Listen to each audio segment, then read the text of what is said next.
Hi, welcome in everybody to another episode of The Lab presented by Wolverine. Have some special guests here, literally special guests. We have the specialists. We got our kicker, Dominic Zvada, and our punter, Tommy Doman Jr. Fellas, how are you doing today? Doing good. Fantastic. You guys are doing good. You look good, and we all look good. We're rocking our Wolverine gear. Tommy didn't get the flannel memo, but it is still Wolverine. Keeping you warm. I know a bunch of guys did like some of the modeling. Were you guys able to get in on that action? Did you get some like professional? I didn't get here. No, didn't make the cut. That's messed up, man. Well, maybe we could start there because we were talking pre-show a little bit. You guys are flying all the way out to the Pacific Northwest to play the Washington Huskies. Fans always say, like, what are those flights like? You know, in the NBA, they fly private. Everyone gets their own bed, like nice recliners. In the NFL, the coaches sat in the first class. When I was with the Broncos, I was like, what the heck? You know, that was crazy. At college, there was, if certain units and certain guys would get first class seats. What's it like for the specialists for such a long road trip? Yeah, for us, it's kind of, it varies. I mean, I know the Orange Bowl, we sat in literally the last row and like with our heads touching, like we could literally right next to the bathroom. But normally we're like the last row of players and it's like all the specs are next to each other. So we'll have like I'll be in like the aisle and then another specialist be like by the window and like we'll have a gap in the middle. So that's nice, I guess. But yeah, it's pretty relaxed. We're just back with the guys next to the staff. That's just what you guys do. I mean, it's part of being a specialist is maybe sacrifice. I'm saying Dominic, though, 7 for 7 on the season, right? Long of 55. Like, come on, man. Maybe if you hit a game winner, you might be first class. I think that sounds fair, right? Yeah, right. Yeah, that'd be awesome.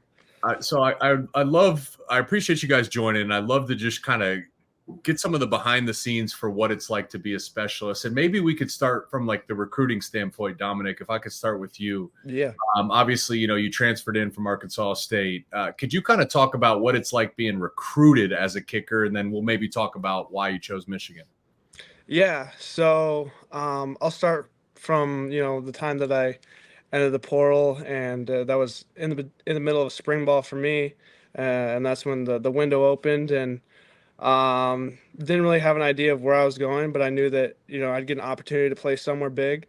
And, within the first couple of days of being in the portal, Michigan hit me up and I was like, as soon as I saw, Coach JB Brown followed me on Twitter and DM me, I was like, if this is a thing, like this is a thing. So, talking to him and getting to talk to Coach Clausen and all the guys, get to talk to Coach Moore as well, and even getting to set up a visit when I got up to come up here to Ann Arbor and meet Tommy and Wags and Greg and see all the boys firsthand. It was a great experience and something that you're really not going to get anywhere else. And I mean, I knew that the second that I saw on my phone that I could have the opportunity to play in Michigan. I knew that I had to put everything into that. Yeah, I mean that's like a dream come true, man. I grew up in Columbus, Ohio, and I still remember like getting offered from Michigan. I was like, holy cow, and it was the best decision of my life. But Tommy, you're from Michigan though, right? Are you from West Bloomfield or Bloomington? Where are you from? Yes, I'm from Rochester, but my high school is in West Bloomfield, so that's why they have it as West Bloomfield. Okay. What's it like being recruited as a punter? How do you separate? Obviously, for me as a tight end, like you're going to these camps, you're doing one-on-ones versus DBs and safeties. Like, how do you separate? How do you get noticed as a punter? Yeah, I think a huge part is like those camps, like like the Coles camps, some like Chris Taylor, like those bigger ones, and like continually like being at the top of those charts and like seeing those numbers, and then coaches use that kind of just like as like a baseline, and then they look at your high school film, like see how much of an athlete you are, like your hands, your handling time, just like overall leg talent. I mean, I think kickoffs, I mean, with kickers too, like kickoffs are big, just easy measuring stick of like how like strong your leg is and see if you're going to be able to, like, they can develop you technique wise, but like leg strength is very important to like, get the ball down the field for any of the facets. So like doing well at those camps, having good game film, and then obviously they got to like you. Like you don't want to like bring in a guy onto their team that they know that's not going to mesh well with the culture. So there's a lot of different things, but it's mainly just those camps and then game film. Did you practice holding in high school? Like, or is that something you had to learn when you got on campus? Yeah, I had to learn that last year when JT came in. I was kind of planning on like doing the Kenny Allen thing and like being good at all three. Like I was ranked really high in like all three of them. Like I was top 5 in both. So Nice. There you go. that's what I was gonna do. And then like spring kind of showed that like that many kicks, like the different situations, go wear you out really quick. Like by week 6, you're like doing needling and like praying that your leg doesn't fall off before the game even starts. Like I was talking to Kenny before the last game. He's like, you're like, you saw me kicking off and punting. He's like, do your leg hurting already? I'm like, I mean, a little bit. Like, I mean, just trying to get warm. Like once you get the adrenaline, you're fine for the game. But like in pregame, like your warm-ups for so many different disciplines, like it wears on you. Yeah. I mean, I played with Kenny, man, and I totally get it. And it sounds like some of the science is getting a little bit better. Like, you know, I was with Brandon McManus in Denver, and they're much more willing to have off days. But that's kind of the hard part about being a specialist too, right, Dominic? Like, you guys get a lot of shit, excuse my French, from the team. Yeah. It's kind of fun. A lot of it's in good measure. But like, hey, what do you mean a specialist has an off day? Like, how do you kind of handle that dynamic in a locker room?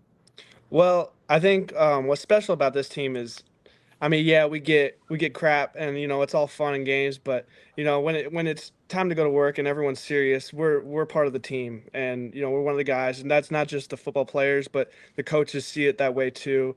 Everyone knows that we have a job to do as well, and when we step onto the field, it's an important play. You know, whether it's putting points on the board or getting us good field position. You know, those are game-changing plays in some sense. So the players and our teammates and the coaches all know that we're important, and all of us matter. We're not just specialists, but we're football players as well. What about the pressure is like one of the number one things I'm most interested in talking to you guys about. And maybe Tommy, we could kind of start with you and then Dominic work our way back. But it's just you back there, and the whole stadium is looking at you. And then also the added element of you only get so many opportunities a game. Hopefully there's no opportunities to punt, but you have just a handful of opportunities. How do you deal with the mental aspect of punting? Yeah, I'd say the mental aspect is like putting all the work beforehand. Like he'll say the same thing, like having the right preps. So then we go out there, you're not thinking at all is like the best thing, because like our operation time from like when I catch the ball to punt it, it's in between 1.1 seconds to 1.25 seconds. Like that's not a lot of time to be thinking. Like that's just time to act. So like you do your preparation beforehand, like you go out there with confidence, and then let your preparation like speak for itself during the game. Because you run out there, not everyone's excited to see you.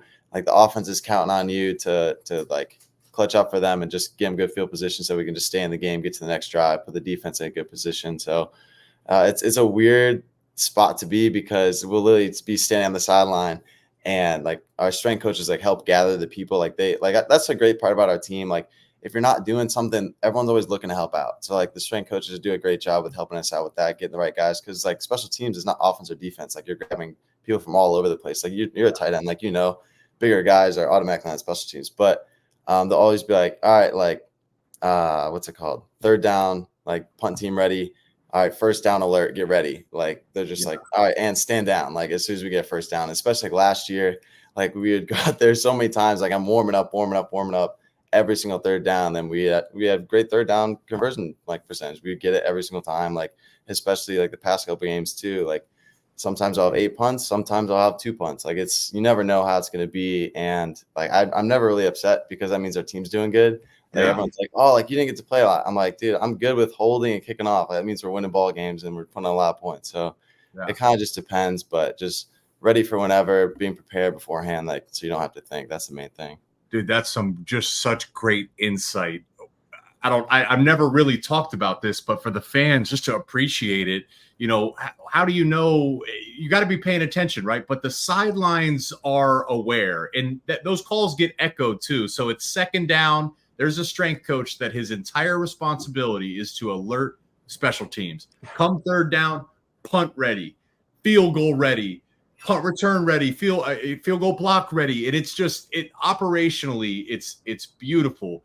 you also have like the the alert situations, which we can maybe talk about in a second. When the clock's ticking down, you got to run onto the field. But I do want to ask you, Dominic, about the pressure for you as a field goal kicker, and kind of, what have you done even before getting to Michigan, and what do you do in the offseason to kind of train your mind? Yeah. So, I mean, what Tommy said, preparation is separation.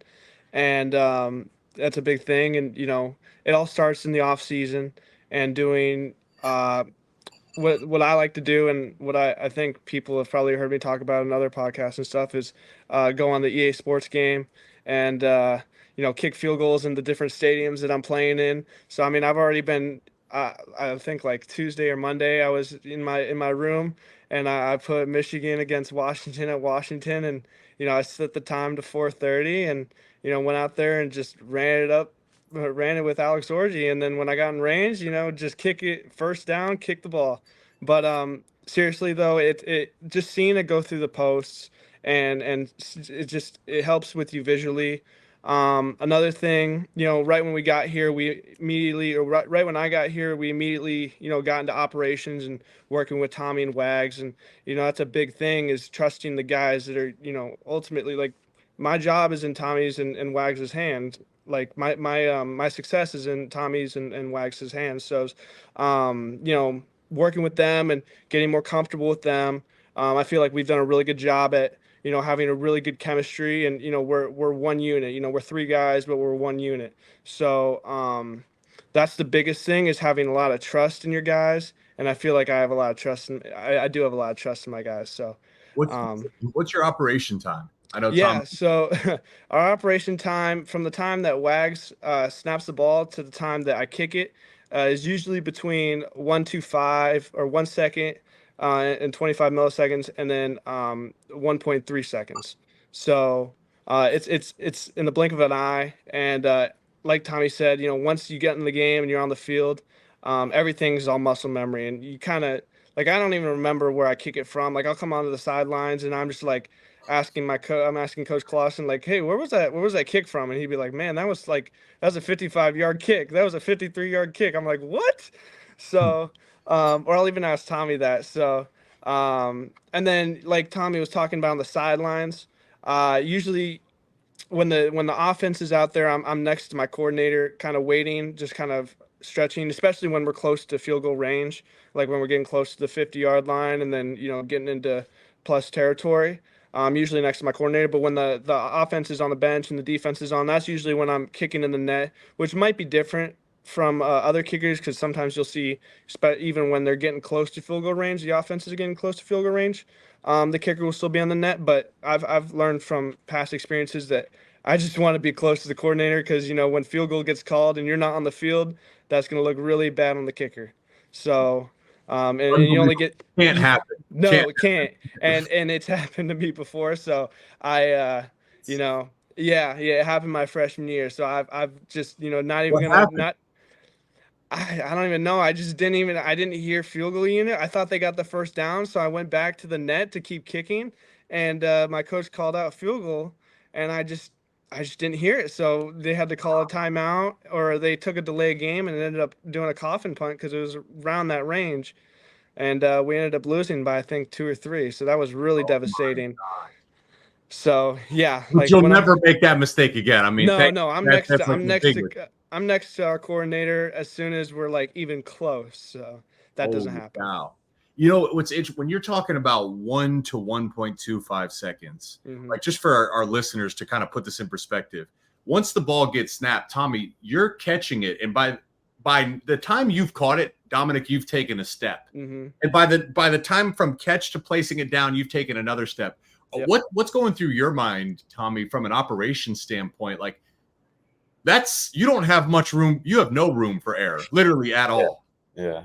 The main thing is, like, just seeing it spin, because, like, just seeing where the laces are about to be, and, like, when I catch it, I can, like, yeah. So, like, you don't want to, like, reach out for it, because, like, wherever you catch it is, like, more rotations on the ball. So, like, if I raise up my hands at the same spot every time, Wags can, like, tilt the ball in his hand, so that the way he spins it, that I get perfect laces every time. Obviously, there's things that, like, happen. You have to spin occasionally, like we've had this year. that are not supposed to happen. But yeah, if I do the same thing, he does the same thing, I catch it and like I can feel it in my fingers where it's at. So I can make little adjustments or like big ones if I need to.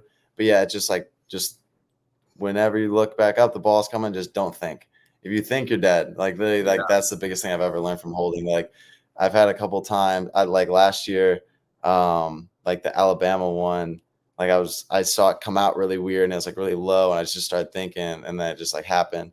But then it came back the next one, I'm like, all right, just like no thinking. Like I understand we got probably like 30 million people watching us, and like if we don't make this, it's even worse because it's the second one. So just like don't think about it, just let it be muscle memory. Like that's the main thing, because like it's 1.2 for us, like as a whole unit, but for me specifically, it's I don't even know, it's probably like 0.4, 0.5 ish. So just let it happen naturally, because you get so many reps. Like what we're on the sideline, get ready. I mean, it's like the snapper and the holder are always just getting reps, so that like you do it, go out there, do it, come back to the sideline, like all right, it happened, good, done, like got the points. Like so you just don't think. Have you ever tallied the reps? Like, some guys will like catch the jugs or something like that. Like, like, hey, over the summer, my goal would be to catch 10,000 balls. Like, do you tally how many snaps you've taken? Tommy? I probably should, because I think it'd be fun. Yeah, I don't do that. I mean, I know, like, especially just like getting better at holding in general. Like I did both sides, like lefty and righty. Like, because the thing is, like, I was talking to a snapper. I was like, dude, I want to get better at righty holds, and he's like, like you're just taking so many righties. Like, go lefty. Like you'll get better at the other way by like being ambidextrous. So did a little bit of that. It's kind of hard because how jugs are, like you got to snap it in half, take out the legs, drop it down on an agile, and have like, so it's the right angle, because it's not like you're upright, like it's coming from the floor up. Right. So it's a weird like angle to have it at. Yeah. Gosh, this is probably, I don't know how to rank this, but this would be up there on one of the most interesting episodes we've ever had on here, man. The pressure, when you talk about how much goes into 1.23 1 second, it's absolutely insane to me. What's practice like for you guys though too? So say it's an off day. What kind of things are you guys focusing on at practice? What do you do to stay engaged? I'll start. For a kicker specifically, we go through flex and we're doing some stuff pre-practice, but a lot of the stuff for us is keeping our legs healthy and not overdoing it. They call it our pitch count, and so much like a pitcher, you don't want to throw too many balls in a certain week because you'll throw your arm out, and the same sort of thing for a kicker in the sense that you're using the same part of your body repeatedly, very often. So we don't kick. I kick Tuesday and Thursday, and I only get maybe a total of 12, like 10 to 12 team reps per week. And that's just to keep it like consistent. That's just enough to like keep it consistent and keep the operation smooth, and keep the line smooth as well. But not too much to the point where I'm over kicking and things are starting to hurt. But I'm also doing like one steps and no steps and other drills that can kind of simulate kicking but not taking so much wear and tear on the leg. Same, Tommy, pretty similar. Yeah, pretty similar. I need to get better at off days, because like you'll do all like the drills and stuff like that, feeling good. Like, all right, dude, I'm doing all the prep. Like, you don't like doing the prep work before when you're actually on the real day. Cause like, okay, I get to kick today.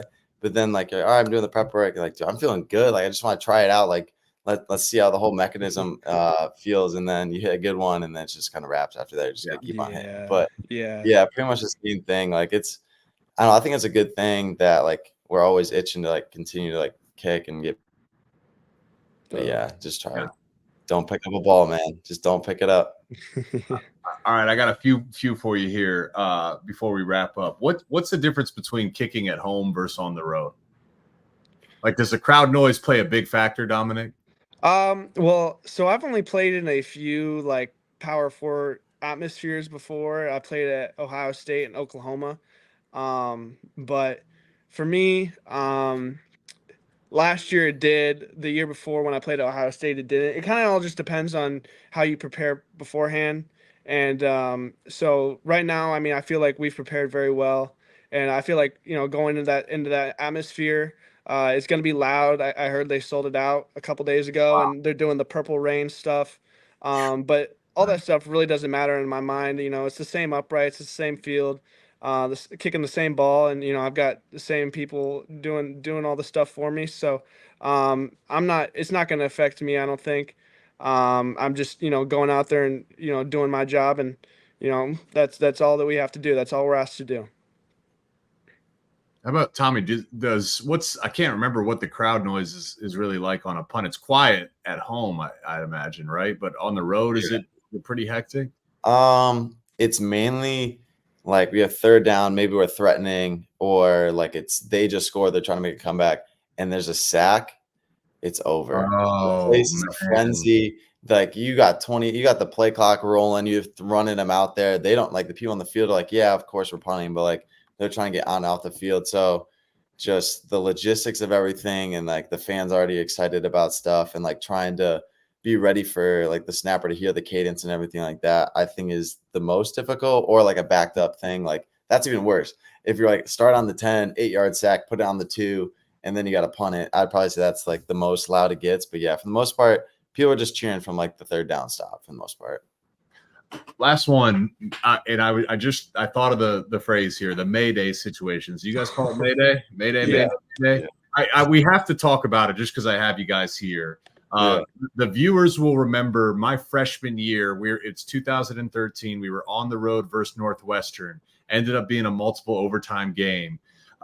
We had a Mayday situation, and it was unbelievable. Can you guys maybe break down what that made it? Are you guys talking on the field? Basically, maybe Tommy, could you lay in the situation a little bit, and then Dominic will have you walk us through your thought process. Yeah, I think me going first is probably better on this one, because it's mainly I'm like kind of like his assistant. Like I'm taking care of everything. I'm making sure that, like the right distance away from everything. I'm making sure that people on the offense know that, hey, it's made. I'm waving a towel.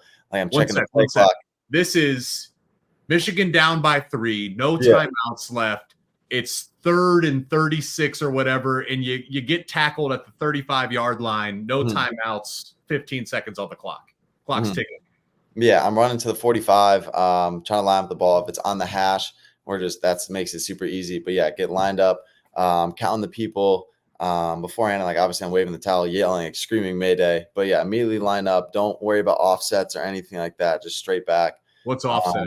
Okay, gotcha. Yep. Yeah, so like if we're inside a certain range, like to have better angles for our guys to like block for us, we'll like move the spot over closer to the middle of the field. So you won't snap right on the hash. Yeah, so we'll have like tackle over, and we'll move a guy over, and then like we'll slide inside a little bit. So makes that easier. But yeah, if it's Mayday, that thing's gone. Okay. Running out there, making sure the play clock. So like we're automatically snapping the ball at a certain number. I'm not going to say it because I don't want everyone to know. Yep. But there's a certain number that, like that's the cutoff. Like it doesn't matter if he's ready or not. Like we're snapping the ball. Obviously, I'm gonna look out for my mate and try to give him as much time as possible. But yeah, so counting the people, making sure we're on time with everything. I'm listening to the tight end who's close to the shot clock, yelling out the time, making sure like everyone's set so we don't get a flag. Like you don't want to have that happen. 10-second runoff. We weren't set in that Northwestern game. We stole. No shot. Did they show you guys film? Dude, Adam, I gotta show you that video. That's the craziest mate I've ever seen in my life. Really? They were running from far. They didn't even do it from like straight sideline. Like they were going cross logo.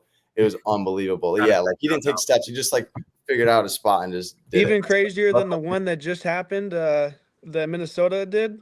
Oh no, the one at Minnesota, like props to them. They had it well oiled. No, I gotta show you. It's the craziest thing I've ever seen. Ours was hectic, man. Yeah. What do you thinking, Dominic? So you're like you don't have time to go through your full routine. You can't even you're not even kicking into the net. Like have you ever done a Mayday situation at I mean, we've done plenty of them in practice. I've never done one in a game.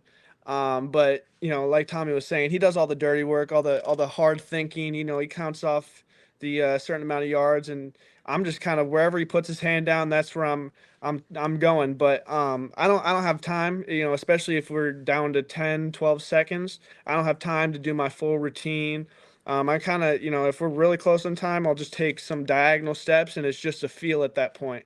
And I mean, at that point, you're kind of just like, man, I hope I'm doing the right steps, and I hope I'm in the right spot, because I'm just gonna kick it as hard as I can. And wherever it goes is where it goes. So, but if we have a little bit more time, and that's something that we've really worked on. Sometimes Mayday situation for me is different than everyone else, because I might still have time to do my full routine, which would be amazing, especially if it's you know we're down three, and we got to put 3 points on the board to keep the game going, or even put 3 points on to win the game. So if I have enough time to take my steps and put it through, then I have to do that. And that's something we've been working on. Is my mentality going in there is it should be the same if we have a certain amount of time on the clock. But either way, it's uh, our motto is, don't aim, just bang. And that basically means is we're not worried about kicking it straight. We're worried about just kicking it as hard as we can, because that at that point our muscle memory is going to take over, and we're going to just put it down the pipes like we always do in practice. It's been honestly so fascinating, guys. Like, this is, I hope, I know our viewers will appreciate it. Maybe come back to this, look at the comments. I'm challenging them to show you guys some love. It's such a big piece of the team, and you guys are awesome. Like, it's good to have specialists that are cool. Like, you guys take, like I said, you take a lot of shit, but it's good to have guys that are like really cool and do your job. Like, you guys do your job about as good as anyone in the country. Seriously. So we're grateful to have you guys on the team. We're grateful to have you guys here for 30 minutes, and you guys all look great in the Wolverine gear. Seriously, just got to thank our sponsor for helping fund this podcast and taking care of our fans, making sure they look good. It's fall. Let's get some flannels going, get some jackets going, get you some Wolverine gear. Go over to Wolverine.com and check it out. So Tommy, Dominic, man, thank you guys so much. An illuminating episode. I really appreciate you guys' time. Big shout out to our sponsor, Wolverine, as there is a new collab with Wolverine and U of M football players, guys like Colston Loveland, Alex Orji, Donovan Edwards, Mason Graham, all your favorite players, basically. You can head over. You can see it all over social media. These guys doing photo shoots. What can't they do? Modeling the new clothes in new gear. I'm wearing the flannel, as you guys know. It's fall. Got to wear flannels. But there is a new special edition Michigan branded Wolverine work boot. It's beautiful for the fall. Actually would go really well with this flannel. So basically, if you guys want to shop this collection, shop the new work boots, shop the new collab between Alex Orji, Mason Graham, Colston Loveland, all these guys, head over to Wolverine.com/blue collar. Again, that's Wolverine.com/blue collar to shop the collection and learn more about Wolverine's NIL campaign with hardworking Michigan football players.